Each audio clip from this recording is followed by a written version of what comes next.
자, 오늘 본문의 말씀을 통해서 마가복음 24번째 시간입니다. 게네사렛의 치유 라는 우리 주제로 말씀을 나누려고 합니다.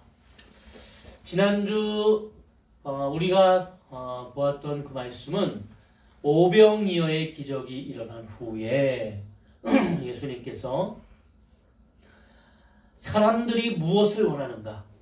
예수님 앞에 구름대처럼 나오는 사람들, 그런데 그 사람들이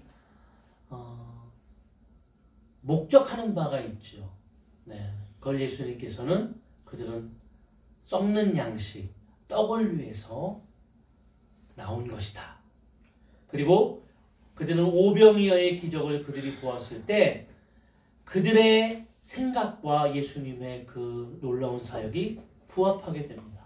그래서 이분이 우리를 구원하실 메시아, 이스라엘의 왕이시구나. 그래서 왕으로 추대하기 위해서 이 백성들이 움직이는 것을 예수님이 알게 됐죠. 예수님께서는 그래서 사람들을 보내게 됩니다. 그리고 예수님은 그 뒤에 요한복음 6장에 보면 나오는 자들에게 더 이상 떡을 주지 않죠. 그리고 떡을 바라는 그들에게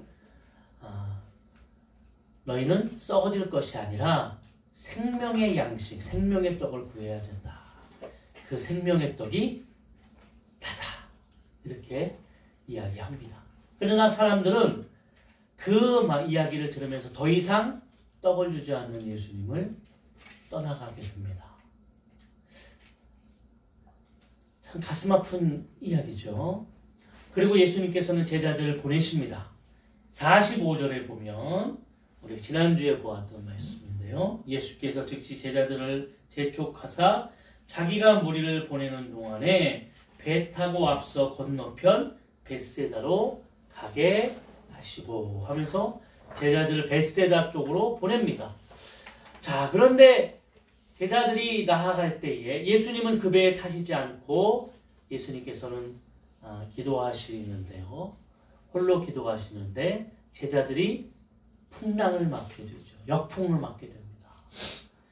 밤새 힘껏 저었지만 그들의 앞에서는 소망이 보이지 않는 정말 고단한 그런 일들을 겪게 됩니다. 그때 가장 어두운 가운데 새벽 3시부터 새벽 6시 사이, 우리 사경이라고 그러는데 그때 예수님이 바다를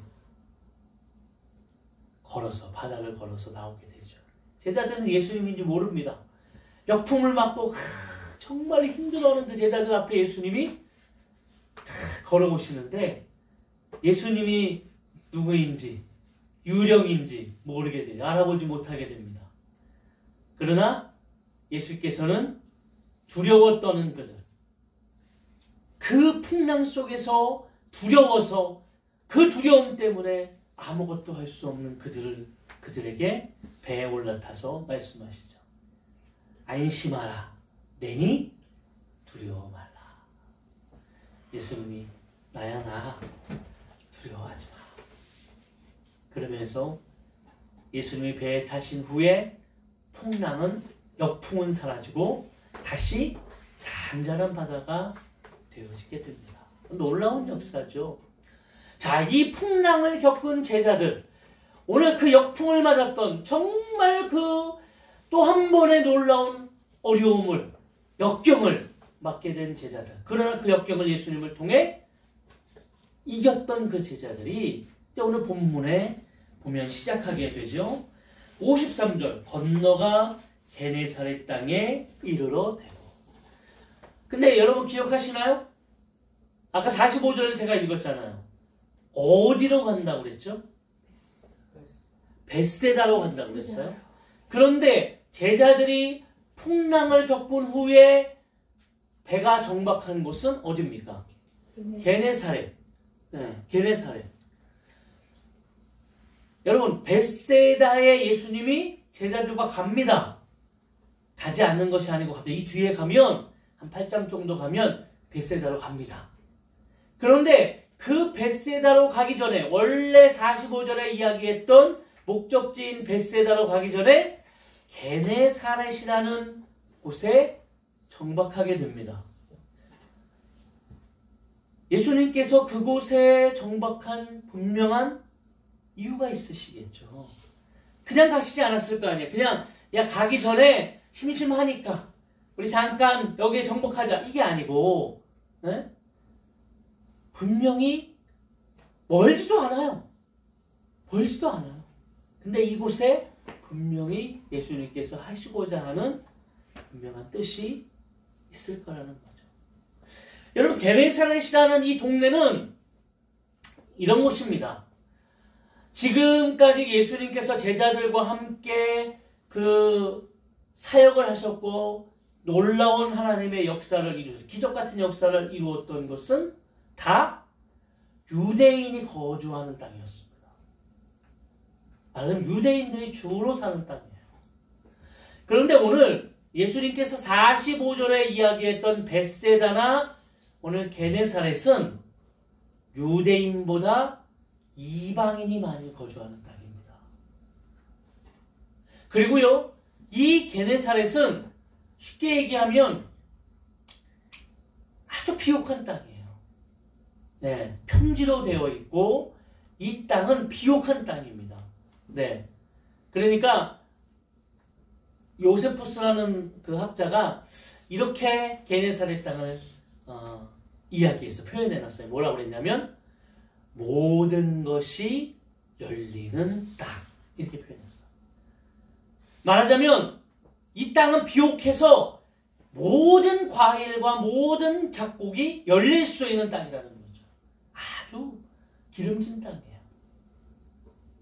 자, 이런 땅에 사는 사람들은 어땠을까요? 부유하겠죠. 사람들이 부유합니다.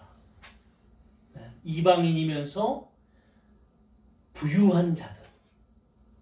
이 사람들이 게네사렛 사람이었어요.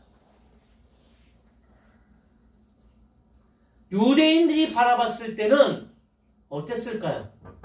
여러분 유대인들이 그 유대인이 가지고 있는 것을 잘 표현한 것이 사마리아 여인의 모습이었습니다.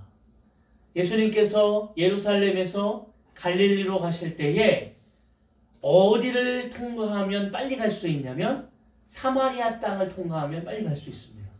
그런데 그 당시 유대인들은 사마리아 땅을 통과하지 않았어요. 그냥 돌아서 갔습니다. 좀 멀더라도 쭉 돌아서 갔어요. 왜냐하면 유대인들과 상종치 않았습니다. 사마리아인과 상종치 않았어요. 유대인들은. 왜냐하면 사마리아 사람도 원래 이스라엘 백성이고 유대인입니다. 그런데 그들이 아수르와 전쟁 속에서 사마리아인들이 이방인들과 결혼을 하게 되고 그것을 통해서 혼혈족이 됩니다. 순혈족이 아니라 혼혈족이 돼요. 그러니까 유대인들이 그들을 더럽다 칭하게 되고 개 돼지처럼 너희들 유대인이 아니야 더러운 민족이야 그러면서 서로 상종하지 않게 되죠. 그러니까 여러분 그렇다라는 거예요. 랍비들이 이스라엘에 가면 랍비들이 식사를 하다가 사마리아 사람이 들어오게 되면 어떻게 하느냐? 밥을 먹다 말고 일어나 나갑니다. 같이 함께 겸상하지 않고 같은 곳에서 식사하지 않는다. 아주 어떻게 보면은 정말 그들을 무시하고 정말 어떻게 유대인 사상 속에서 보면 사마리아인들 속에 가지고 있는 아주 나쁜 그런 마음이 있어요. 그런데 예수님께서는 작정을 하시고 사마리아 땅으로 걸어가게 됩니다. 그리고 사마리아 땅으로 걸어가면서 야곱의 우물, 수가성에 야곱의 우물이라는 그곳에서 한 여인을 만나게 되고요. 그 여인은 5 남자를 바꿔가며 살았지만 만족할 수 없는 여인. 그 삶에 만족이 없고 평안이 없고 그때 예수 그리스도를 만난 후 그 여인은 자신의 삶의 문제와 참된 구원이 무엇인가를 깨닫게 됩니다. 예수를 만난 그 여인에게 변화의 놀라운 역사가 일어나게 되죠. 그래서 목마름을 갖기 위해 갖고 왔던 물통을 버리고 다시 돌아가서 부끄러워서 자신의 삶이 너무 부끄러워서 떼양볕이 내리는 정오에 물을 들어왔던 여인이 동네에 가서 예수 그리스도를 증거하는, 이스라엘 백성들이 바라보건대 그들이 가졌던 선입견과 너무나 다른 그런 모습을 보여주게 됩니다. 게네사렛 땅은 어떨까요? 여러분, 우리는 선입견이라는 것을 가지고 있어요. 우리가 살고 있는 것도 마찬가지입니다. 부자들, 잘 사는 자들, 성경에 보면 이런 말이 있기 때문에 그래요. 부자가 천국에 들어가는 것은 낙타가 어디를 들어가는 것만큼 어렵다고요? 바늘길. 근데 여러분, 이 바늘길이라고 생각하시면 안 돼요. 네. 왜냐하면 이 바늘길을 얘기한 게 이 바늘에 이 실을 꼽는 바늘길가 아니라 이스라엘 백성들이 그 예루살렘 성에 보면은요, 저녁에 성문을 닫으면 못 들어오잖아요. 그래서 성문을 닫아도 들어올 수 있도록 문을 조그맣게 문을 냈어요. 그게 바늘귀입니다. 바늘귀. 그 문을 바늘귀라고 해요. 그런데 그 문은 고개를 숙이고 들어와야 돼요. 사람이 이렇게 거의 이렇게 엎드려서 들어와야 되거든요. 낙타는 거기 들어오려면 무릎을 꿇어야 돼요. 근데 낙타는 무릎을 꿇으면 못 걸어요. 그게 무슨 말이냐? 그 문을 낙타가 통과하는 건 불가능하다 그 말이에요. 네. 근데 여러분, 그 이야기는 오늘 그럼 부자는 다 나쁘고 부유한 사람은 다 나쁘고 유대인이 생각하는 것처럼 이방인들은 다 나쁘고 사마리아인들은 다 나쁘고 그렇기 때문에 이 구원은 유대인들이 생각하는 것처럼 우리에게만, 선민 사상에 있는 우리에게만 주어진 것이냐, 이렇게 생각할 수 있잖아요. 어떻습니까? 제자들이 생각할 때 어떻을까요? 게네사렛 땅에 별을 정복했어요. 그들도 유대인입니다. 어떤 생각을 가졌을까요? 아니, 예수님이 왜 여기에 계시지? 여기는 이방인들이 너무 많이 살고 또 여기는 부유한 자들이 있어서 우리가 생각할 때는 예수님이 필요하지 않을 수도 있는데, 이곳의 사람들은 자기의 만족을 통해서 자기가 원하는 삶을 통해서 가진 것을 가지고 살기 때문에 예수 그리스도가 필요치 않을 수도 있는데, 부자들이 살아갈 때 우리는 저 사람이 무슨 고민이 있겠어? 무슨 역경이 있겠어? 아니, 다 모든 것을 갖추고 모든 것을 다 가지고 있는 저들이 뭐가 아쉽겠어? 이런 선입견을 가지고 있다는 거죠. 그래서 어떻게 보면 유대인들은 저 땅에 복음을 증거하고 그 복음이 저들에게 어떻게 이루어질까에 대해서 소망하지 않는 겁니다. 그런데요, 오늘 예수님께서는 이 게네사렛 땅에 가게 되는 거예요. 이방인이 많은 곳에. 그런데 제자들의 생각과 다른 모습이 펼쳐지게 되죠. 54절. 배에서 내리니 사람이 곧 예수신 줄 알고 그랬어요. 아니, 배에서 예수님이 내리는데 사람들이 거기 나와서 예수님인 줄 아는 거예요. 제자들이 생각할 때 깜짝 놀랐죠. 아니, 이들이 어떻게 알지? 아니, 지금처럼 예수님이 텔레비에 나와가지고 PR한 것도 아니고, 뉴스에 광고한 것도 아니고, 기사가 난 것도 아니고, 쉽게 얘기하면 그 당시에 예수님은 주류보다는 그 당시에 따르면 비주류입니다. 어느 날 갑자기 한 청년이 나타나서 하나님의 나라의 복음을 증거하고 사람들을 치유하고 막 놀라운 기적을 이루는, 오병이의 기적을 이루는 그런 그들의 모습에 눈에 봤을 때, 유대인들이 봤을 때, 이방인들이 봤을 때는 저 사람은 뭐야? 라고 생각할 수 있는데 예수님은 아는 거예요. 55절. 그 온 지방으로 달려 돌아다니며 예수께서 어디 계시다는 말을 듣는 대로 병든 자를 침상째로 메고 나오니. 어떻게 아느냐? 예수님의 소문을 다 들은 거예요. 예수님을 만나는 자들, 예수님을 경험한 자들은 병자는 병이 낫고 기적의 놀라운 역사가 이루어 있는다는 것을 깨닫게 되는 겁니다. 어떻게 해요? 온 동네에 다니는데 수많은 유대인들에게 일어났던 그 일들이 지금 이방 땅에서 일어나고 있는 거예요.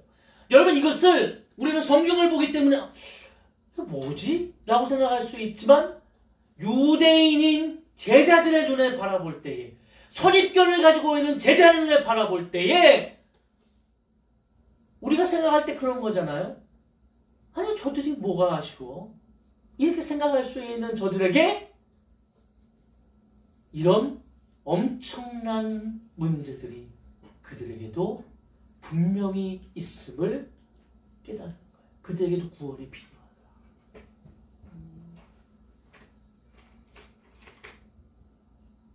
여러분, 잘 살게 됐다고 해서, 우리가 많은 것을 가졌다고 해서 문제가 없나요?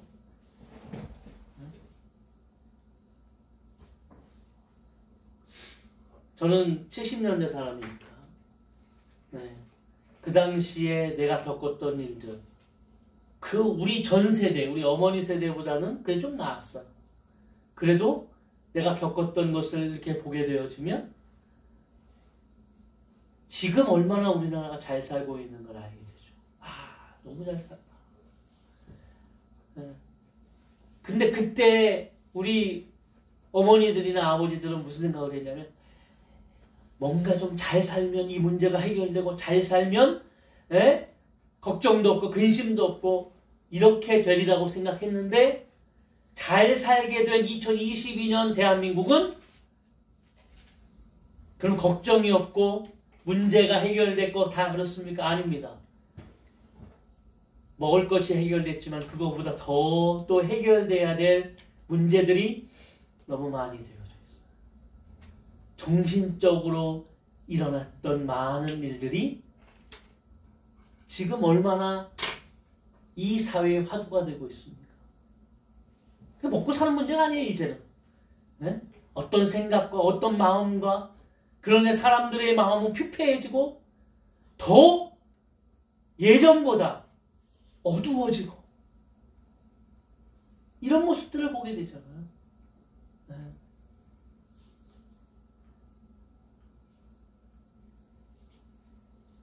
풍족하게 살고 그러면 우리와 같은 기도 제목은 없을 거다 생각하지만 그렇지 않아요. 가보면 어디든지 기도 제목이 있고 그들이 예수 그리스도를 만나야 되는, 구원을 받아야 되는 그런 문제들이 그 가운데 임하게 되는 거예요. 예수님은요, 그것을 아신 것처럼 너무나 빠르게 온 그 게네사렛 지방을 달려 돌아다닙니다. 얼마나 바쁘셨냐면 막 달려 예수님 사역이 그 오병이어의 기적을 이루는 그 사역 속에 예수님이 너무 이제 좀 쉼이 있어야 되겠다, 피곤하겠다, 그리고 사람을 다 이제 보내시고 혼자 기도하셨잖아요. 그리고 제자들을 풍랑 속에서 구하시고, 이게 무슨 며칠 동안 일어난 얘기가 아니에요. 하루 밤 사이에 일어난 얘기. 근데 예수님께서는 그것을 통해서 어떻게 보면 또 충전을 하시고, 충전이 되신 모양이죠. 그리고 하나님의 나라를 위한 사역 속에 게네사렛이라는 지방을 오늘 성경으로 얘기하면 달려 너무나 바쁘게 막 이 사람들이 어떻게 해요? 사모하고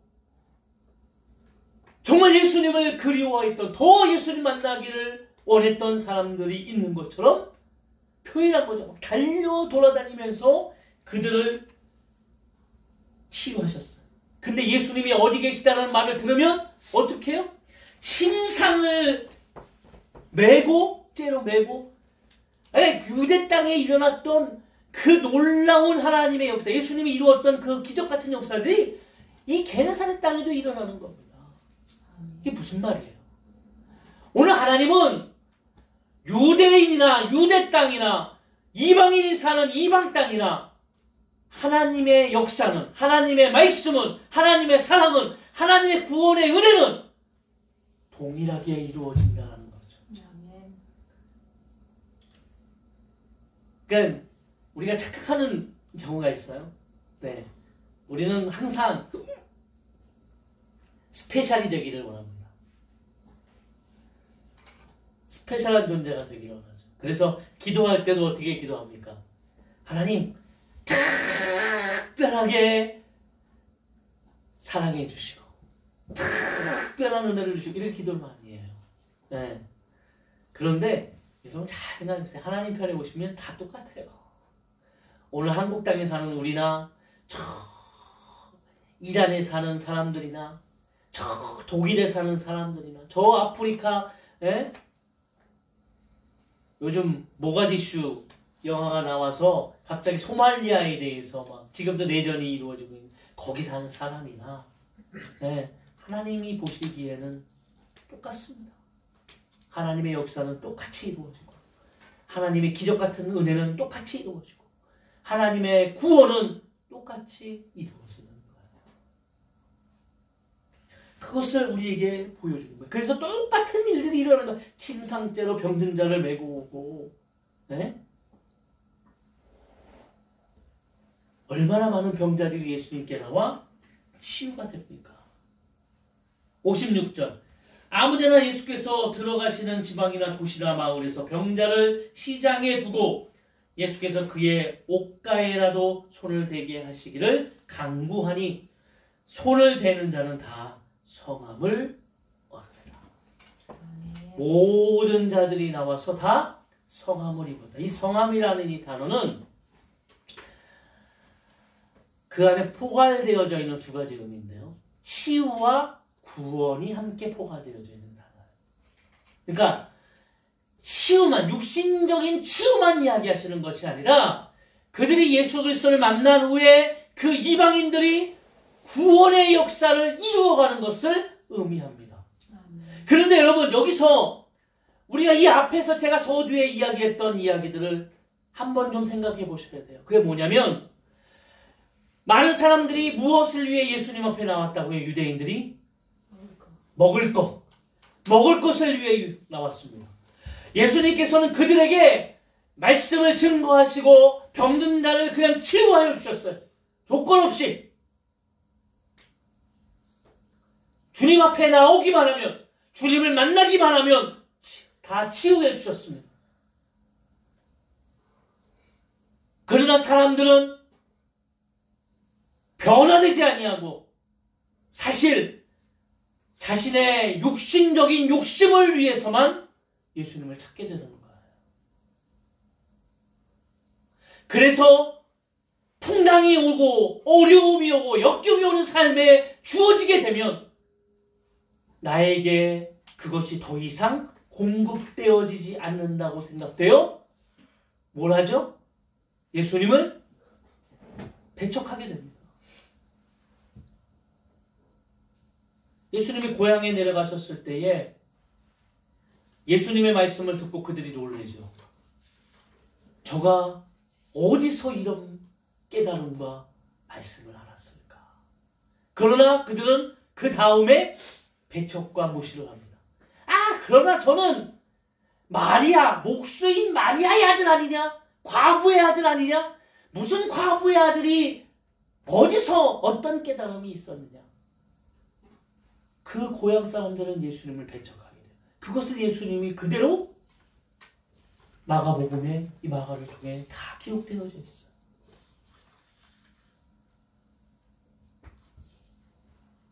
그런데요, 예수님께서 오늘 이방 땅에 들어가서 똑같은 장면 속에서 그래서 하나를 첨부했어요.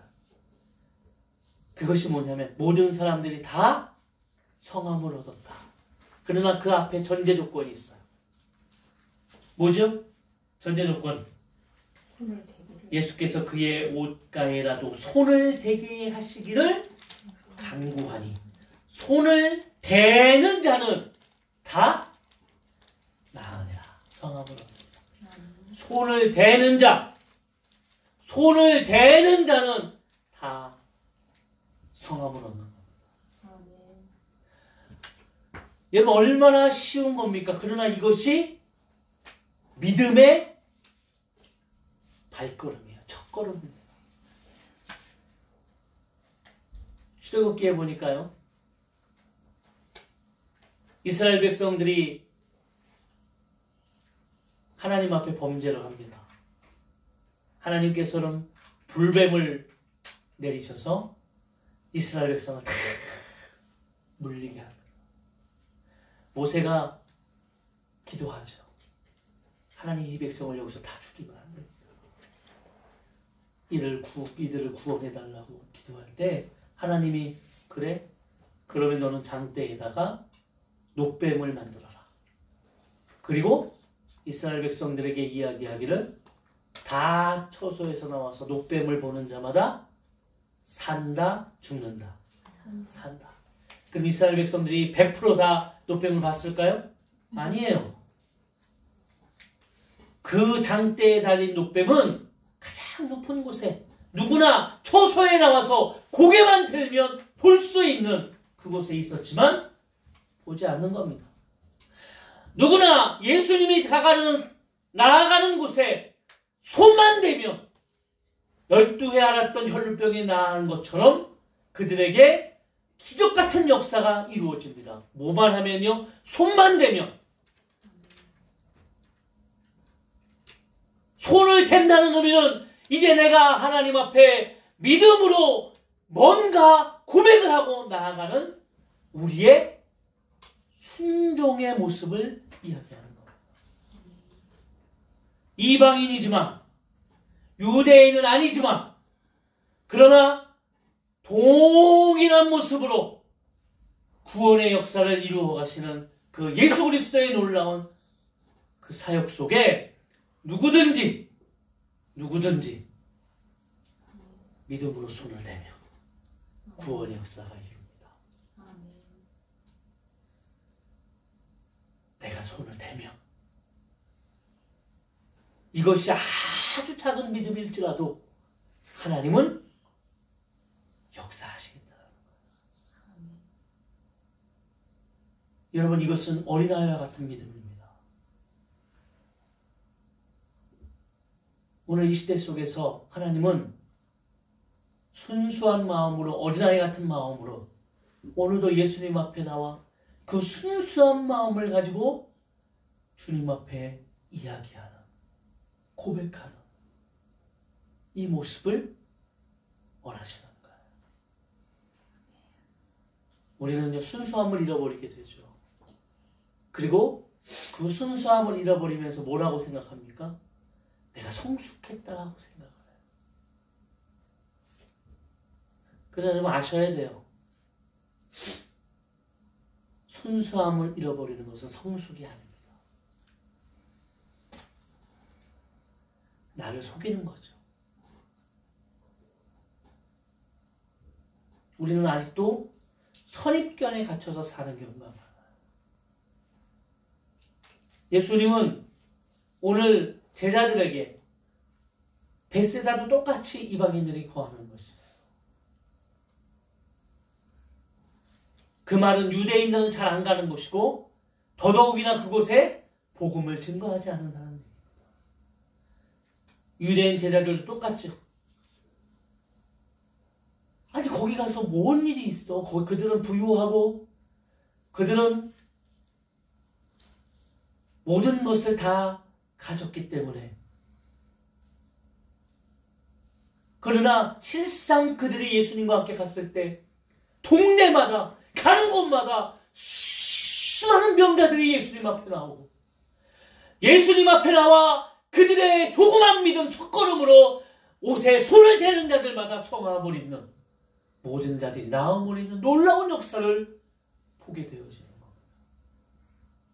오늘 하나님은 이것을 통해 우리의 삶도 내가 거하는 곳에도 하나님의 놀라운 역사를 이루어 가실 줄로 믿습니다. 어떻게 해요? 우리의 조그만 순수한 그 믿음의 발걸음, 믿음의 순종함의 그 하나의 고백, 하나의 몸짓, 오늘 그것 때문에도 예수님께서는 이루어 가신다는 거예요. 그냥 순수하게 우리가 주님을 바라봐야 돼요. 순수하지 못하게 우리가 나아가게 되면 예수님도 못 알아보는 거예요.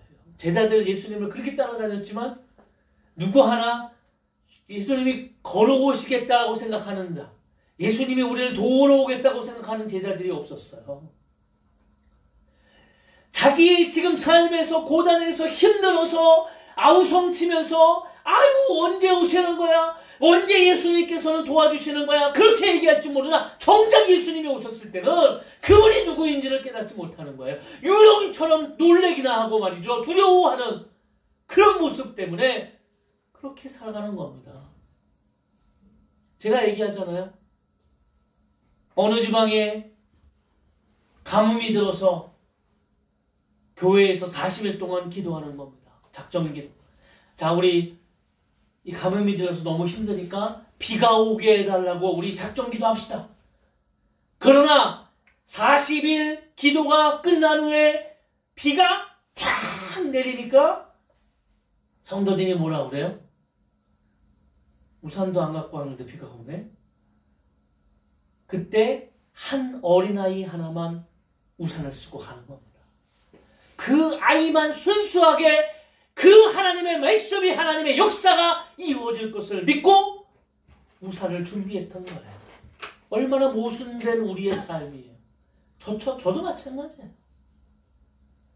하나님을 믿노라고 하면서 하나님을 의지하면서 주님 내가 힘듭니다. 어렵습니다. 나를 도와달라고 하면서 정작 하나님께서 우리의 삶에 도우러 왔을 때 못 알아봐요. 이것이 하나님이 하신 것인지 하나님의 역사인지 하나님의 뜻인지 몰라요. 왜요? 깨어있지 않기 때문에. 순수함을 잃어버렸기 때문에. 그리고 나중에 깨닫게 되죠. 아주 나중에. 아 그럼 그때 그냥 하나님이셨던가? 하나님의 역사셨던가? 아유 그때 내가 너무 무지했네. 내가 몰랐네. 라고 고백하는 사람들이 너무 많아요. 여러분 우리의 선입견을 버리시고 순수하게 오늘도 주님을 바라보시고 한 걸음 한 걸음 나아가시기를 원합니다. 게네사렛을 치유하셨던 것처럼 여러분 그것이 치유됐습니다. 구원의 역사가 이루었습니다. 하나님의 나라가 확장되었어요. 그것처럼 오늘도 우리를 통해 그런 놀라운 역사를 이루어 가실 줄로 믿습니다. 어떻게 해요? 믿음의 발걸음. 아주 순수한 우리의 열정, 우리의 마음, 또 선입견을 버리는 그름을 통해서 오늘도 우리의 삶 가운데 있는 게네사렛, 우리 선입견 속에 저들은 예수 그리스도가 필요 없을 텐데 저들이 예수 그리스도가 필요할래나? 라고 했던 그거. 저도 깨달음을 갖는 거예요. 우리가 더 정말 깊이 기도하고 묵상하며 나아가시기를 주의 이름으로 축원합니다. 하나님의 영광이 오늘도 우리의 삶에 우리가 거하는 곳에 드러나실 줄로 믿습니다. 그렇게 살아가시기를 주의 이름으로 축원합니다. 우리 시간에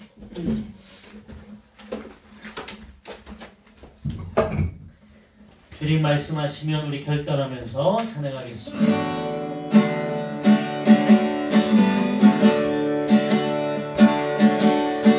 주님 말씀하시면 내가 나아가리라. 주님 뜻이 아니면 내가 멈춰서리라. 나의 가고서는 것 주님 뜻에 있으니 오 주님 나를 이끄소서. 우리 다시 한번 주님 말씀하시며 주님 말씀하시며